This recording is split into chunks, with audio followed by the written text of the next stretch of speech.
Today we continue on with our NHL GM Report Card series. Today we take a look at the Stanley Cup champion, the Florida Panthers, as we finish up the Atlantic Division. What moves did Bill Zito make? How will we grade his work? We'll discuss all that coming up next. So welcome back to another video here at Top Shelf Hockey. As I mentioned, today we're taking a look at the Florida Panthers offseason and analyzing their trades and signings and all of their moves and doing their GM report card. Of course, Bill Zito had a very busy time. He had probably the shortest window really out of all the GMs, considering they were the Stanley Cup champions.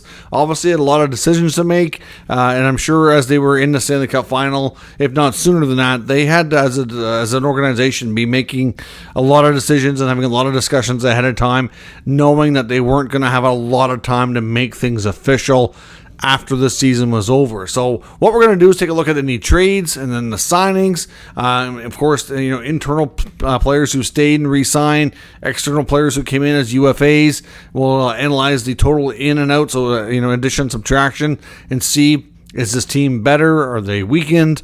How do they compare to last year, and grade the work of Bill Zito. Now, of course, for trades, it was pretty light. There really wasn't a whole lot of anything going on for the Panthers this offseason so far when it comes to trades. All we really seen was a move or two at the draft, swapping draft picks, trying to move up or move back in the draft to get a particular player or to add an extra draft pick or something. But besides a couple of swaps at the draft, there have been no trades. So the Florida Panthers have been pretty quiet, and we don't really have any work to really grade Bill Zito on in that sense. Internally, they did have a lot of decisions to make, though. They had a lot of players that they weren't able to keep, and they had some that they were able to re-sign. So let's start with the re-signings of their existing players. They got a great deal, I thought, for Sam Reinhart. Reinhart signs an 8-year extension to stay in Florida with an average annual value of $8.625 million. I think for what he gives you, not only last year, but year in and year out, I think that's a phenomenal deal. I think on the open market, he could have commanded as much as $11 million. Obviously looking at the goals he put up last year, he's one of the game's better two-way forwards. He's gotten a little bit of a acknowledgement for that in the Selke voting category. He certainly learned a lot, I think, from Barkov in that sense. He was already a decent, pretty good two-way forward before coming to Florida, but he's really gotten a lot better since then. It really provides a kind of player who can play in all situations for them. So he's a top-line player, plays in all situations, scored big goals, had a really good playoff run. $8.6 million for that, to me, is absolutely phenomenal. Reinhart said there was really no chance he wanted to leave, and certainly was quite impressed with the commitment he got from the Florida Panthers. So at the end of the day, this is a win-win for both sides. He gets a long-term security. They get one heck of a good deal on the AAV to help with the salary cap, and they get their man locked up. They also signed Anton Lundell to a 6-year extension coming out of his RFA status, $5 million per season. This does a couple of things. One, this tells me that they're paying him more like a second-line player as opposed to a third-line player, so this will give him a chance to really elevate his game. Obviously, they see Lundell as being a part of the future. The youngster has been, coming along quite nicely as I'd almost call myself like Barkov Jr., so to speak. Like, he has the potential. I don't know if he'll ever be as good as Barkov with a two-way game, but he is responsible defensively, and he's got a lot of offense that's going to continue to grow as well. I'm not sure he's ever going to be as good with Barkov offensively or defensively, but he's like a younger version of him, like that's going to be, like I said, maybe not quite as good, but the same type of player. I really like Lundell's, complete game.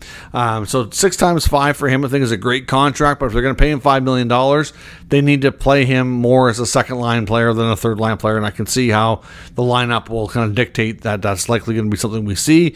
They also signed Dmitry Kulikov. He gets a 4-year deal at 1.15. Normally for Kulikov at the stage of his career, I would not be fond of a 4-year contract. And I'm not overly, but the money is fine if things don't age well, so to speak. It is a case where he can be either going to long-term injury reserve, or if he can be placed on waivers if need be.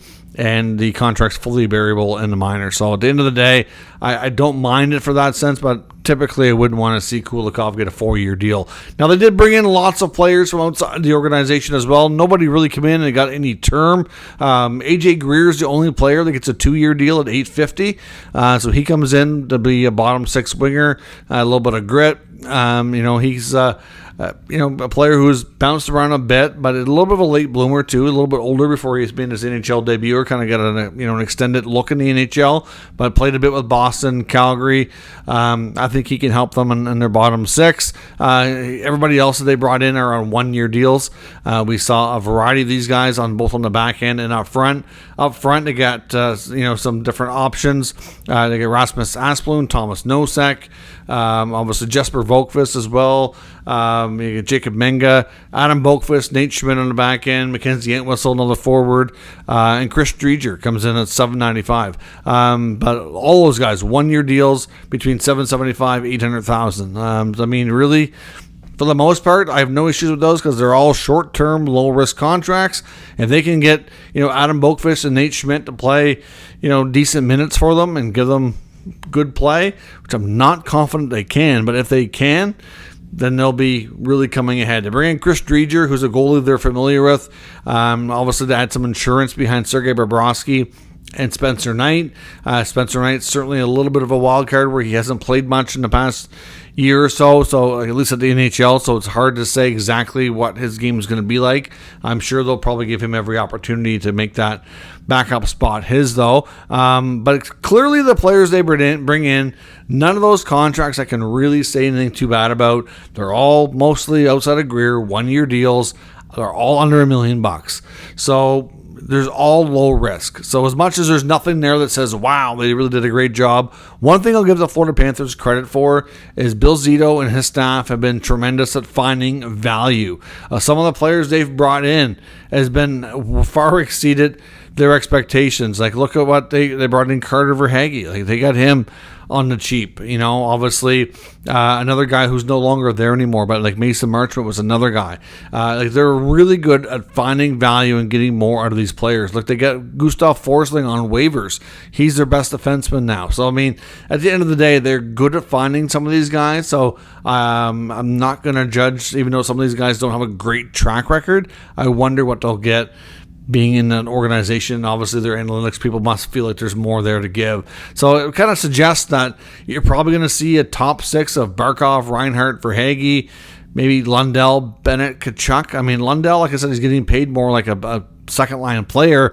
But the only problem I see is when you put him, where are you going to put him on the second line, right? Are you going to put Lundell on the wing with Bennett and Tkachuk? But he is a natural center. Does Bennett maybe move to the wing? I don't know. Obviously, Rodriguez is the other forward who could play in the top 6, but he could also play in the third line. So, let's say you put Lundell in the top 6. That means your third line is probably going to be Luostarinen, Rodriguez, and Greer maybe, and then Boqvist, Nosek, Entwistle perhaps on the fourth line. It's not a great bottom 6.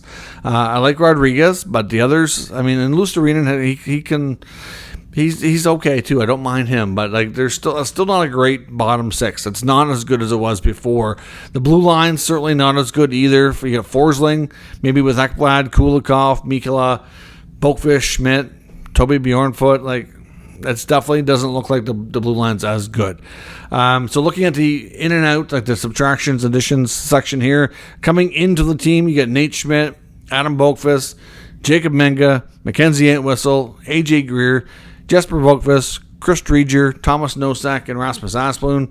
Going out, you got Brandon Montour, Oliver Ekman-Larsson, Nick Cousins, Steven Lorentz, Anthony Stolarz, Kevin Stenlund, Vladimir Tarasenko, Ryan Lomberg, and Kyle Okposo. So overall, at the end of the day, they're definitely, to me, don't look to be as strong as last year. The blue line, to me, definitely not as good. I don't think you can expect Adam Boqvist and Nate Schmidt to give you the same level of play that they got out of Ekman-Larsson and Montour. Goaltending is pretty much the same, really. We'll see if Knight or Drieger can give them what Stolarz did, but Bobrovsky's still the main goaltender there, so I expect about the same. And the forward group, to me, the bottom 6 is not quite as good. You're losing guys, obviously, like Stenlund, Lomberg, Lawrence Cousins, those are all guys that rotated through the fourth line. I don't know that Jesper Volkvist and Mackenzie Entwistle are going to give you the same level of play. I don't mind Nosak. He's got a pretty good history and has some good experience in the playoffs as well. Obviously, the third line is okay, but not great. The top six is mostly the same. And, obviously, a guy like Tarasenko came in after the deadline and played between second and third line. So, really, if you take a look at it, they didn't really lose anybody that was like, a major part of the team, like on the forward group. The back end was the most impacted with Montour and Ekman-Larsson leaving, and then the bottom six, but the top six is largely the same. So your core pieces are still intact. At the end of the day, Bill Zito and the staff of Florida, like I said, they didn't do anything that was wow. They didn't do anything that was really dumb either, which sometimes, like I said, sometimes the best moves you make are the ones that you don't end up doing. So in this case, I'm going to give them a grade of a B, but at the same time, this is a unique situation where the team, I feel, is definitely weakened. Like the bottom six and the D core, not as good. So we'll see. But like I said before, they've surprised me in the past with the amount of value they've been able to find on some of these cheap signings. So maybe some of these players will perform better than I'm expecting. But right now, I'm going to say that the Florida Panthers do take a step back. Probably still really good. There's still lots of good core pieces there. I still think they'll be in the playoffs and all. I don't think they're going to take a step back like that. But I don't know that they're going to be the same team we saw being in the finals the past 2 years. I think they're definitely weakened a bit. It's natural for all teams to go through that.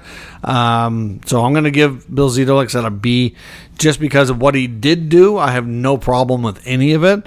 It just would have been good to see them maybe try to retain a little bit more of some of the key pieces, but that was so challenging with the cap space after back-to-back years of Stanley Cup finals and a Stanley Cup victory. It's bound to happen. So I don't think you can really fault them for that.